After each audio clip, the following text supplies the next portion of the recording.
It's our weekly visit with the head coach of the Arizona Cardinals. Typically going to be on a Monday. Yesterday, it was a holiday weekend for us. Certainly not for them. I think he was online yesterday waiting, too. Probably was. So we appreciate Coach's flexibility in joining us today. Sorry, Coach, you guys don't get the day off yesterday. We did. So we appreciate you bending to our will a little bit. Thank you, sir.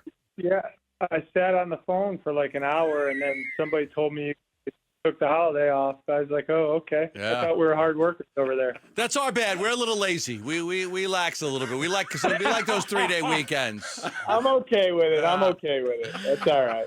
All right, we're all fired up to get this season started, but I want to start. So am I, man. Yeah. Let's go. I want to start with this. What's different about you?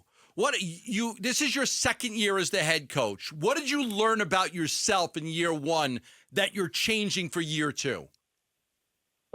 I wouldn't say anything that I'm changing. Just you gotta take emotion out of it. You gotta make correct decisions. You gotta communicate effectively. You gotta be on the warpath, man. So like nothing that you learned from last year. You're saying, okay, I want to adjust that this year. No, I think we take a look at everything, though, Gambo. You know how we do it. We've adjusted all kinds of things, from practice schedule to how we set up camp to, right. To music at practice. It's always an ever-evolving growth, within our building. But no major changes that would be like eye-popping to the fans or our players or anything like that. But I think the main thing for me is when we do change something, the players know the why behind it. Gotcha. So we're always trying to upgrade for the players. You know what I mean? Make it better for the players to make sure that we're maximizing those guys because that's what the business is. So our players have been on board with the slight changes that we've made, and they're ready to go here tomorrow. Yeah, a lot of starters didn't play in the preseason, but you had to join practices with the Colts. So I want to ask you, did you accomplish most or everything that you wanted to do throughout training camp? Yeah, we did. I felt like we had a good camp as far as developing, keeping guys healthy, evaluating. Feel really good about the 53 going to Buffalo. Jonathan Gannon, our guest here on the Burns Gambo show, the Cardinals and the Buffalo Bills coming up on Sunday. When did you start thinking about the Bills, and when do you have your team start thinking about the Bills? We don't deal too much in the future, but I started thinking about the Bills when the schedule came out. Okay. So in May, and then we did some work on them, just like everybody does in the NFL. But for the players, they know what's down the road, when the schedule came out as well. But really started focusing on Buffalo a little bit on yesterday, which was bonus Monday on the holiday that you guys took off. We didn't. And then we'll be full bore ahead here on Wednesday, Thursday, Friday before we get on a plane. Yeah, I'll echo what Gambo said. We're kind of lazy over here, so we appreciate you. It's non-winning behavior on the Burns and Gambo show. When you've won as much as we have, too, we get to, you guys got some work to do. You guys won 4 football games. That's right. That's right. You got work to do. You got to go from 4 wins to like 9 or 10. Let's go. So yesterday there was we go. yesterday was one your at a time. Yeah. One at a time. So yesterday you started to look at them a little bit in practice, but tomorrow will be your first kind of hardcore, this is the Buffalo Bills, this is what we're preparing for kind of practice, yes? Correct. Yeah, like the game plans were out, but we'll really take a deep dive into the game plans with the players, all 3 phases. I honestly don't like to get too far ahead, knowing your week 1 opponent when you know them. I feel like you can kind of get mentally fatigued about the game plan. I try to keep us on the routine of a normal week. Here's what it looks like. This is what we need to do. Obviously, coaches worked ahead a little bit, so the plans are basically a little quicker in place than they would be in a normal week. But players, they'll get what they need to see here this next 4 days before we play. You said when the initial 53-man roster came out, the dust hadn't settled, and I think a lot of people were anticipating maybe a major shakeup or two to the roster. What did you mean by that when you said the dust hadn't settled? Well, I knew, with our media, they were going to ask a bunch of questions about, practice squad guys getting cut. And what I meant by that is you just, once that initial kind of the 53 comes out, practice squad, 53, roster mechanics, all those things go on for the next couple of days. So I didn't want them reading into too much. Oh, this guy got cut, this guy didn't, this and that. And the roster, truthfully, is always in flux. because you're always looking at ways to improve your roster every day. So it is what it is right now. I feel really good about it, but you never know. There's always chances that we're bringing people in here if it's the best thing for the team. Obviously, the running back room was fantastic. Michael Carter signed back to the practice squad. But to you, if I ask you, what was the toughest decision in your mind that you had to make on that 53-man roster?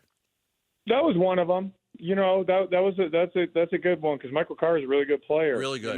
But we got 4 really good backs that all have different roles with going towards Buffalo, right? So I thought that was a hard decision. Monty and I talked about that one a lot, but felt really good getting Mike back on the practice squad. And if I was a bet man, I would say that Mike ends up suiting up for us and playing on game day for us. So, we'll just see how it goes. You never know how roles are defined right now, but they can change in the blink of an eye. So got to have everybody ready to go. And if they get a jersey versus Buffalo, then they got to be ready to play. Jonathan Gannon, our guest here for his weekly visit on the Burns Gambo Show. And again, normally we're going to talk to Coach on Mondays after the Cardinals play on a Sunday. I want to ask you about Darius Robinson. You talked earlier about kind of taking the emotion out of this. When you have a player who was popping the way he was popping and the way he was flashing, is it tough to take the emotion out of it when you think about how disappointed you are for him to get hurt so close to what was going to be a big debut for him? Yeah, emotion, you kind of, it's a tough break, you know what I mean? But we understand that injuries happen. More, I'm not upset's the right word, but I was a little bit down and disappointed that he wasn't going to get to play week 1 for himself. Just for him to get out there and play week 1, and I know what he can do for our team. But he's taking it day by day, and he'll be ready to go as soon as he's ready to go, and we'll add him back into the mix, and he'll be flying around and impacting the game for us. How do you feel about your pass rush? Because a lot of people are going to point to the defense and the struggles and, figure out where you're going to get a pass rush from. And it's not just sacks, right? It's quarterback hurries, it's pressure, it's knocking balls down at the line of scrimmage. There's a lot that goes into it. But why do you feel good about your ability to get pressure on the quarterback? Yeah, you just said it. I mean, there's a lot of different ways to affect the quarterback. And I think we got the ability to do that. And I think we got guys with the skill set to be creative and to win one-on-ones and to affect the quarterback. So I was actually just talking about it. Buffalo, their continuity on the O-line, he was the least sacked quarterback last year in the regular season. I thought that was interesting because he's hard to get on the ground. They got a good O-line, and he's hard to sack. But you got to affect them in different ways, too. So that's what we're putting a plan together right now doing. You chose the captains last year. You returned that honor to the players this year. Tell me why. Just felt really good about the players that were voting, all the practice squad and the 53. Trusted those guys to pick who they wanted, and I thought that it should be player driven this year, so that's what we did. One more, at least from me, from Jonathan Gannon, joining us here on the Burns Gambo Show. In terms of the sense that you're getting from your players right now, I think you talked a little bit yesterday about, trying to kind of channel that emotion in the right direction and get them ready for that. Have you been channeling a little bit with your guys these last 24 to 48 hours to get that going in the right direction, or will you find out more about that tomorrow? Yeah, we'll find a little bit more about that tomorrow, but we're in a good place, man. Mentally, we got really good leadership in that locker room. They know what needs to get done before we get on the plane, before it's kicked off. Week 1 in the NFL, you always have a heightened sense of emotion and anxiety and adrenaline, all those things that come to life because you haven't played a game in a while, right? Yeah. And I know you play in the preseason, but there's nothing like week 1 in the NFL. Those planes are going over you after the national anthem. Like it's honestly, you got a lot of gratitude that you're doing what you get to do for a living. But our guys will be ready to go. We'll make sure we're right on the edge of where we need to be with emotion. And we got to focus in and play ball. Leave me with this. At what point did you realize that it was going to be Clayton Tune over Desmond Ridder for the backup job? And at any point were you scouring the wires to see what veteran quarterbacks were cut, thinking that maybe you could get somebody with more experience over Clayton? No, I feel like we felt really good about Clayton after really the Denver game. We sat down and talked about kind of the full body of work where both of those guys were at. I'm glad we got Dez back on practice squad. He's still competing for that role too, even though he's not on the 53s on practice squad. He's going to get a lot of reps. But just felt really good about Clayton and where he was at with his operation, playing fast, decision making, taking care of the football. So I like where it's at right now. All right, Monday, we promise, Coach, coming up next week. Monday, not Yeah. Tuesday, Monday. No Mondays off for us. No, no Mondays off. From here on out. Mondays off. Yeah, from here on out. Coach, best of luck against Buffalo, man. We truly mean that. We'll talk to you soon. It'd be good. All right. Thanks, Okay. JG. Jonathan Gannon, our guest here on the Burns and Gambo Show. They get ready to take on the Buffalo Bills Sunday morning, week 1 of the NFL season.